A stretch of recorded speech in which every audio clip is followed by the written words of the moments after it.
My sister stood up at my baby shower, right in front of my family and friends, and said something that shattered me. She raised her glass, smiled and said, "Hopefully this one survives."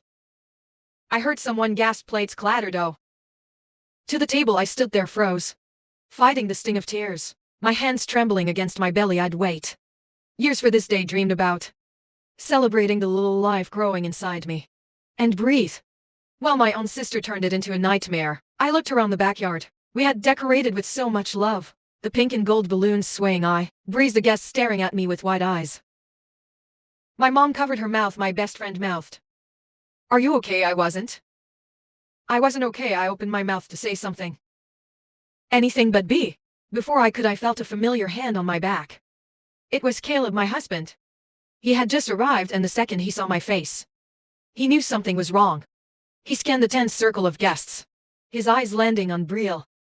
Without saying a word, he walked straight to her, pulled her aside, and whispered something that made her face drain of color. Moments later, Betrayal ran from the party screaming and crying. And that was just the beginning. The morning of my baby shower, I woke up feeling lighter than I had in months.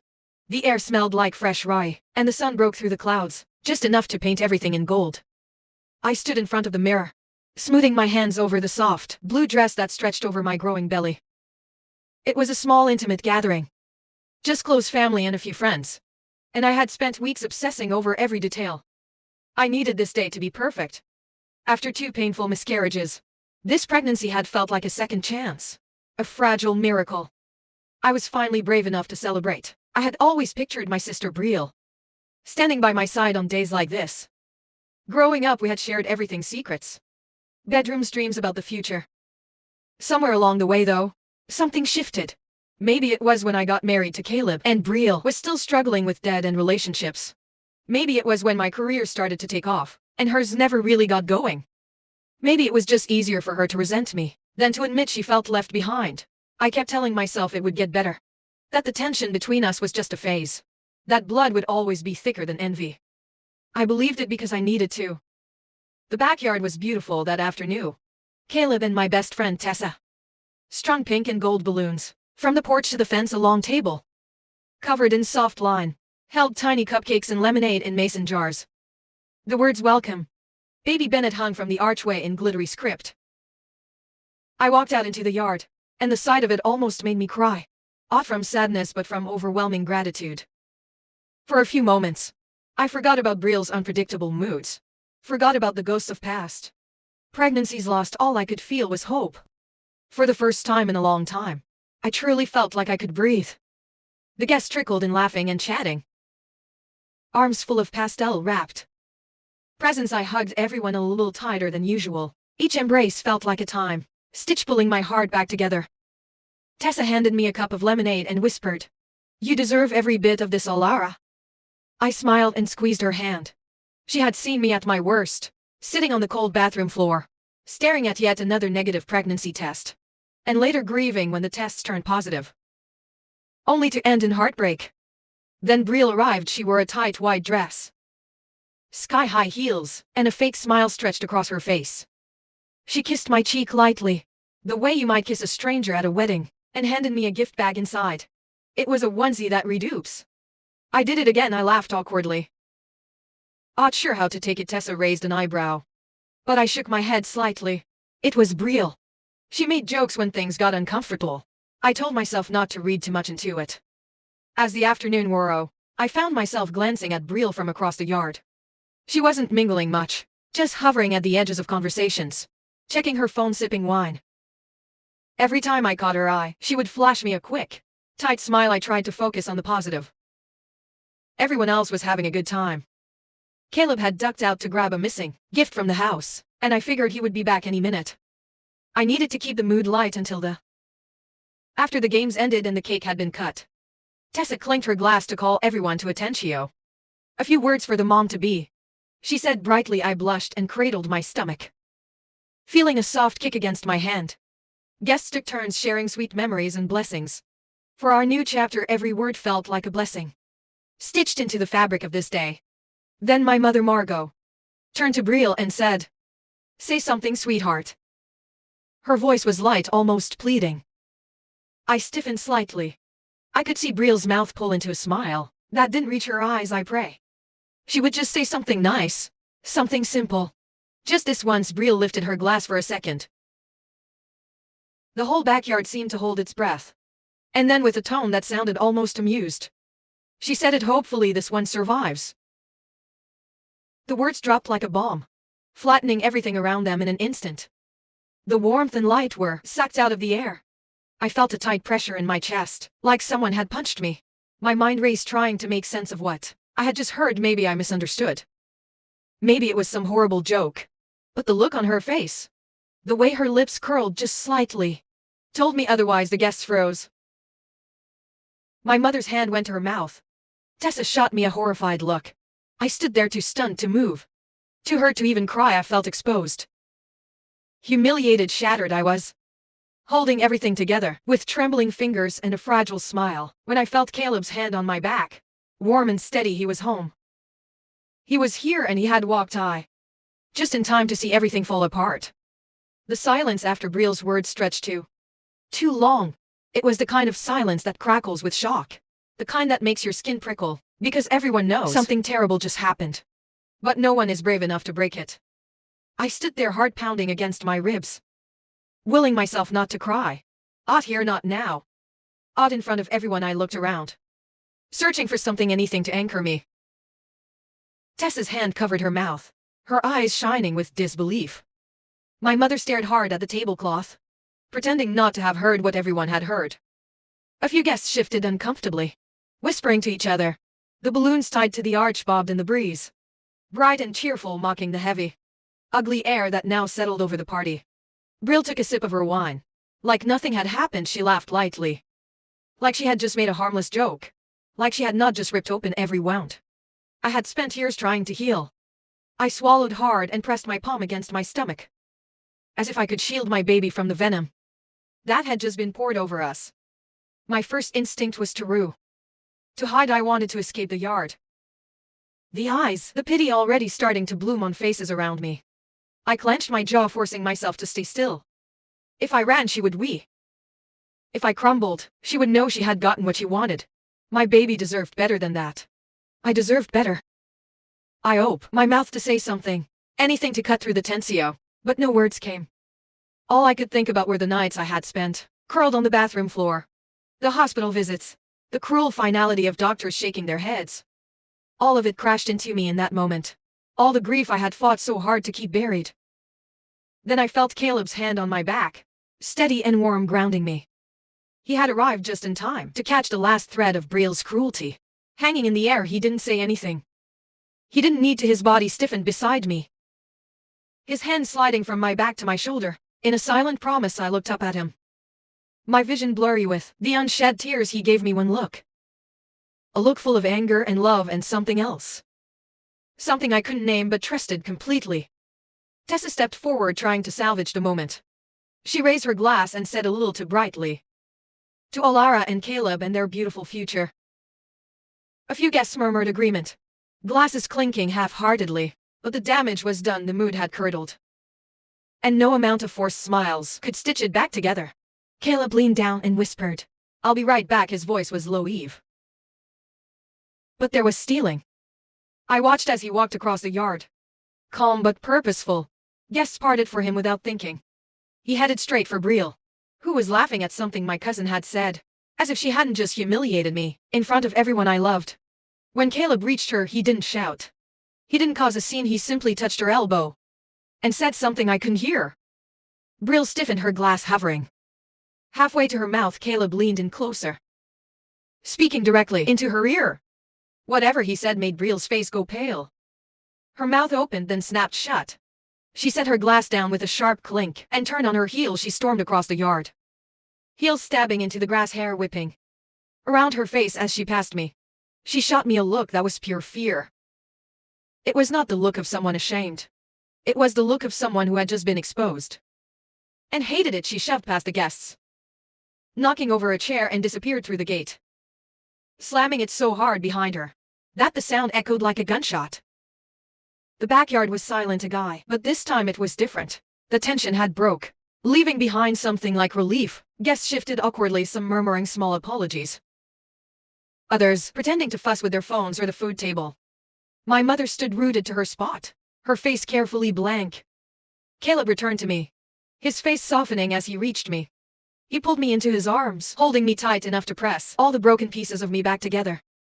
I sagged against him, the weight of the moment crashing down on me. "You're okay," he murmured into my hair. "I've got you." I wanted to believe him. I needed to believe him. Because for the first time in my life, standing there, in the ruins of what was supposed to be a celebratio, I realized something hard and necessary. Sometimes family is not the people you're born to, but the people who fight for you when it matters. And Caleb, without a doubt, was my family after Betrayal stormed out. A strange kind of hush settled over the backyard. It was not the heavy oppressive silence from before. It was lighter, almost clee, as if her exit had lifted something toxic from the air. I stayed in Caleb's arms for a long moment, breathing in the steady rise and fall of his chest, letting his warmth remind me that I was not alone. I had lost so much before, but this time I was not standing in the ruins by myself. Finally, I pulled back and looked up at him. His face was calm, but I could still see the anger flickering behind his eyes. Not the explosive kind, the protective, measured kind that told me he had made a choice the second he saw me, broken and fighting not to fall apart. "We need to talk," I whispered, my throat still raw from holding back tears. Caleb nodded and led me toward the house, away from the murmuring guests and the wreckage of what was supposed to be a joyful afternoon. As we walked, I caught glimpses of faces, some filled with pity, some with awkwardness, a few with quiet approval. I kept my eyes forward right now. There was only one person whose opinion mattered to me. We stepped into the kitchen, the familiar smell of vanilla candles and fresh flowers wrapping around us.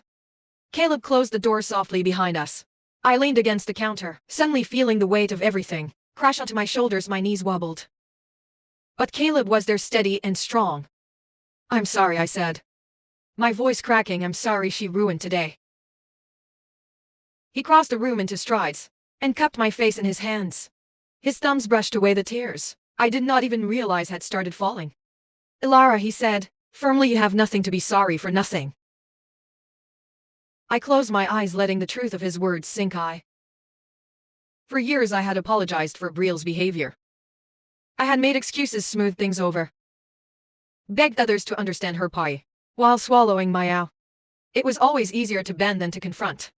Easier to patch the cracks than to tear down the whole wall and start over. But standing there, in the wreckage of yet another moment she had poisoned, I realized I could not keep doing it. Not for Betrayal, not for my mother. Not for anyone. "I can't keep letting her do this," I said. The words came out shaky but stronger than I felt. "I can't keep letting her tear me apart piece by piece, and pretending it's love." Caleb nodded, his eyes never leaving mine. "You don't have to," he said. "Not anymore." I slid down onto one of the kitchen stools, my hand resting instinctively on my belly. My baby kicked softly, as if reminding me that I was not just fighting for myself anymore. I was fighting for both of us. For the kind of life I wanted my child to know. A life where love was not something you had to ear or apologize for, a life where family meant safety. Not fear. "I think I need to take a break from her," I said, the decision forming as I spoke it aloud. "I need space, real space. Oh, visits, no texts. Oh, pretending everything is fine when it isn't." Caleb pulled out the stool beside me and took my hand in his. "I'll support whatever you decide," he said, "but you need to do this for you. Not for anyone else." I nodded. "For me, for the baby." The door creaked open slightly, and Tessa peeked her head. Her eyes were gentle, full of the kind of understanding only a true friend could offer. "Everything okay?" she asked. Softly, I smiled. A real smile this time, small but real. "It will be," I said. Tessa stepped fully into the room and handed me a plate with a slice of cake, the frosting slightly smudged but still beautiful. "I figured you might need this." I laughed, the sound surprising even me. It felt good, like a window cracking open after a long, dark winter. "We're going to finish this day," Caleb said. "We're going to celebrate you and this baby, and Obodi gets to take that from us." I looked at the two of them. Caleb, my husband, my rock, and Tessa, my oldest friend, my anchor. And I felt something I had not felt in a long time: safe. Loved enough. I took the plate from Tessa and picked up the fork. My hand was steady now, The decision had been made. And with it came a strength I had almost forgotten I possessed. I was done letting other people's bitterness write my story from now on. I was writing it myself. And it was going to be beautiful. I stepped back out into the backyard, with Caleb and Tessa at my side. The late afternoon sun bathed everything in soft gold, as if trying to erase the shadows Brill had left behind. Some of the guests had drifted toward the dessert table, nervously nibbling cupcakes, pretending that everything was fine. Others stood in small uncertain clusters, glancing at me with quiet concern. For a moment I hesitated. I thought about ending the party early, making an excuse and sending everyone home. But then I thought about what Caleb had said inside, and more importantly about the life growing inside me. I had spent too long letting shame and grief dictate the terms of my happiness. Today not anymore. I lifted my chin, smoothed the front of my dress, and walked toward the center of the yard. Tessa moved to the speaker and quietly turned the music back. A soft, hopeful melody filled the air. I turned to the guests, who slowly grew quiet, sensing that something was about to happen. Thank you all for being here, I said, my voice stronger than I expected. Today was about celebrating new beginnings, about hope, about family. And that hasn't changed. I saw a few people nod, a few others exhale, the tension beginning to melt away. I continued, sometimes family means the people who show up when it matters, the people who lift you up instead of tear you down. Today I am surrounded by family. At that moment Caleb stepped beside me, slipping his hand into mine, and the gesture said everything words could not. I squeezed his hand back, feeling a surge of love so fierce it made my heart. We're so excited to welcome our little miracle into a world full of love, I finished, and I'm grateful for each and every one of you who chooses to be part of that. Applause broke out, small at first. Then stronger, genuine smiles returned. Guests raised their glasses, this time with real warmth. I felt the energy shift like a current, finally flowing in the right direction. As I moved among the guests, I caught snippets of whispered conversations. I can't believe her sister would say something like that, one woman murmured. Lara handled it with such grace. Another whispered, I let their words wash over me. Me without clinging to them. I had not done this for their approval. I had done it for myself, for my baby. For the life I was building from the ashes of everything Brill had tried to burn down. Later, after the last gift had been opened, and the last cupcake eat, Caleb and I stood together under the fading light, watching the final few guests trickle out through the gate. My mother approached us, her face tight. Uncertain, Lara, she began wringing her hands. Brill didn't mean. I held up my hand. Calm but firm, Mom. Please, not today. She opened her mouth, as if to argue, then thought better of it. She nodded stiffly, kissed my cheek, and walked away, her shoulders sagging as she disappeared down the driveway. I felt a pang of sadness, but also a deep, steady certainty that I had done the right thing. Caleb turned to me, brushing a stray hair from my face. Proud of you, he said simply. Tears filled my eyes, again, but this time they were not from pie. They were from pride, relief, hope. We went inside the quiet house, welcoming us with open arms. Caleb helped me out of my shoes and led me to the couch. We curled up together, my head on his chest, his hand resting protectively over my belly. I listened to the slow, steady beat of his heart. And for the first time in a long time, I felt completely at peace. Not because everything was perfect, but because I had finally claimed the right to protect my own happiness, to protect my family. Somewhere inside me, a tiny flutter kicked against Caleb's hand. He laughed softly, a deep, joyful sound that filled the room. She's strong, he said. I smiled, resting my hand over his. She's going to have to be. That night I drifted to sleep, feeling something I thought I had lost forever. Hope, steady and fierce, blooming where bitterness had once lived. Brill's words had tried to crush me, but they had only revealed something stronger. I was not the broken one, I was not the weak one. I was the one who survived the next morning. I woke up feeling lighter. The memories of the baby shower were still fresh, but they no longer crushed me. I had expected to feel broke, maybe even ashamed. Instead, I felt stronger, as if something inside me had been reforged.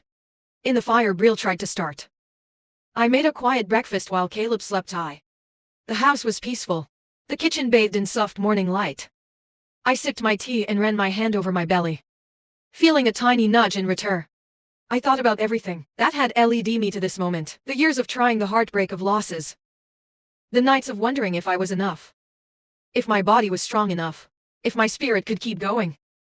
I thought about Betrayal. About the years I had spent trying to win her approval.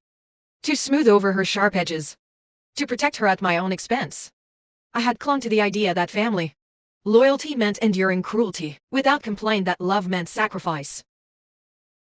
No matter the cost.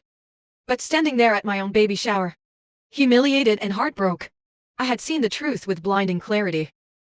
Love does not humiliate. Love does not tear down or diminish.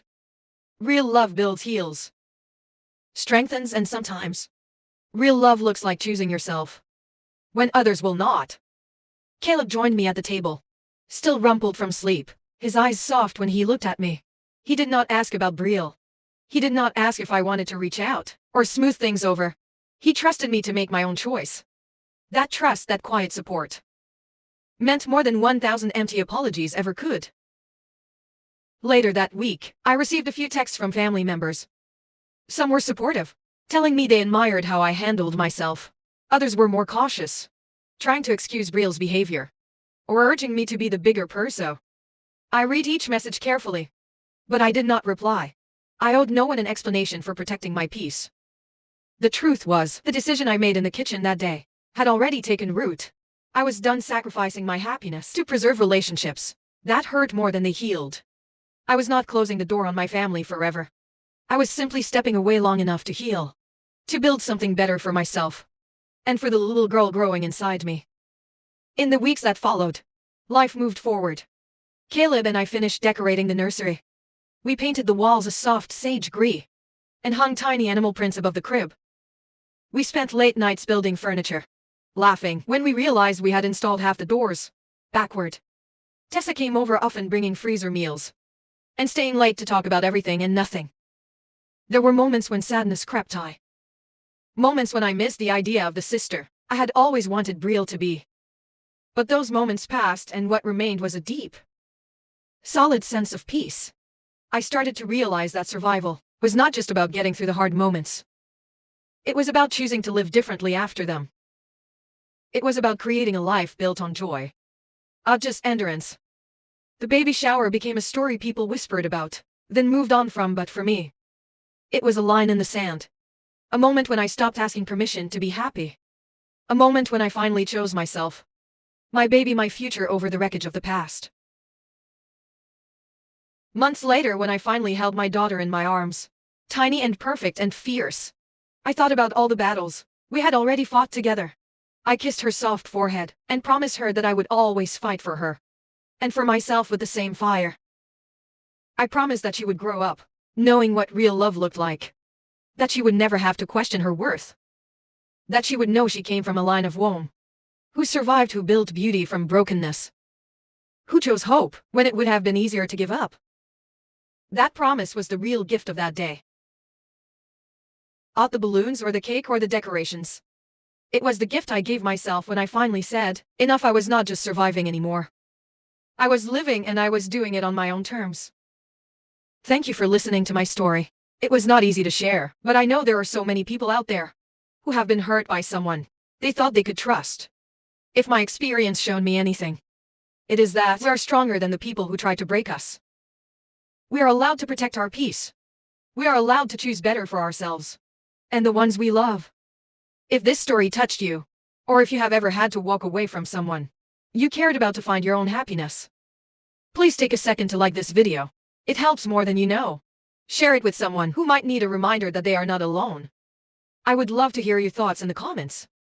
Your stories, your strength, your victories. I read every single one. And if you want to hear more real, raw and honest stories like this, make sure to subscribe to the channel. We are building a community here, where healing and hope are always welcome. Thank you again for being here. I cannot wait to share more with you.